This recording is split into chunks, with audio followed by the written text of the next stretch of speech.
श्री सीताराम जी। भगवान शिव आशुतोष हैं। भगवान भोलेनाथ को भोले भंडारी कहा जाता है।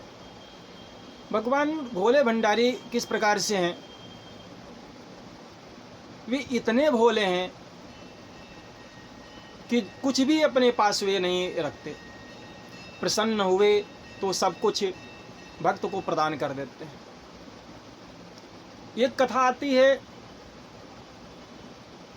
कुबेर भंडारी ने भोले भंडारी से कहा कि भगवान, मैं सबकी सेवा करता रहता हूँ, आपने कभी हमें अपनी सेवा का अवसर नहीं दिया, तो आप हमें यह बताएं कि हम आपकी क्या सेवा कर सकते हैं, आप हमें सेवा की आज्ञा प्रदान करें। भोलेनाथ ने कहा, भोले भंडारी ने कहा कि मुझे ऐसी कोई ज़रूरत नहीं है, कोई आवश्यकता नहीं है, मैं आपसे क्या सेवा लूँ और क्या सेवा मांगूँ। जो दूसरों की सेवा करता है वह परम वैष्णव है, मुझे किसी चीज़ की आवश्यकता नहीं है। माँ पार्वती बगल में बैठी हुई थी। पार्वती ने कहा कि कुबेर, अभी तक हमारे लिए रहने के लिए महल नहीं है, रहने के लिए कोई स्थान नहीं है, महल नहीं है, घर नहीं है, तो आप ऐसा करें कि हमारे लिए एक सोने का महल बना दें। कुबेर जी ने कहा, जैसी माँ आपकी जैसी आज्ञा।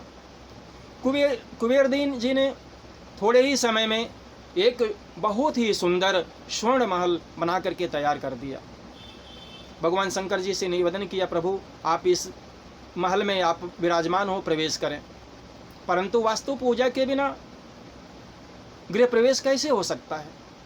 भगवान शंकर ने कहा, जब वास्तु पूजा कराने के बाद ही गृह प्रवेश होगा। तो भगवान शंकर जी ने रावण, जो महाज्ञानी था, पंडित था, रावण को बुलाया और रावण से भगवान भोले भंडारी ने वास्तु पूजन कराया।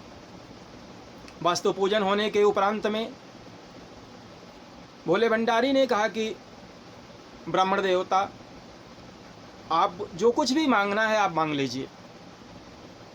रावण बड़ा ही चालाक था। रावण ने देखा कि यह इतनी सुंदर कुबेर ने सोने का महल बनाया है, क्यों न उसे ही मांग लो।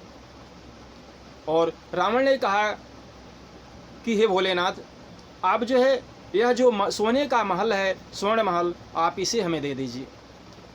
भोले भंडारी ने वह सोने का महल ही वास्तु पूजन की दक्षिणा में रावण को खुशीपूर्वक सहर्ष प्रदान कर दिया। ऐसे भोलेनाथ हैं, ऐसे भोले भंडारी हैं, वह सब कुछ दे देते हैं, कुछ भी अपने पास नहीं रखते हैं, यदि वे प्रसन्न हुए तो।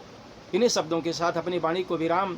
आप जो है इसी प्रकार से श्रवण करते हुए सुनने के लिए आप जो है हमारे YouTube को लाइक करें, सब्सक्राइब करें और अच्छा लगे तो एक दूसरे को शेयर करें। श्री सीताराम जी। भोलेनाथ आप सभी का कल्याण करें, हम सभी के जीवन में आयु, आरोग्य, ऐश्वर्य की वृद्धि करें।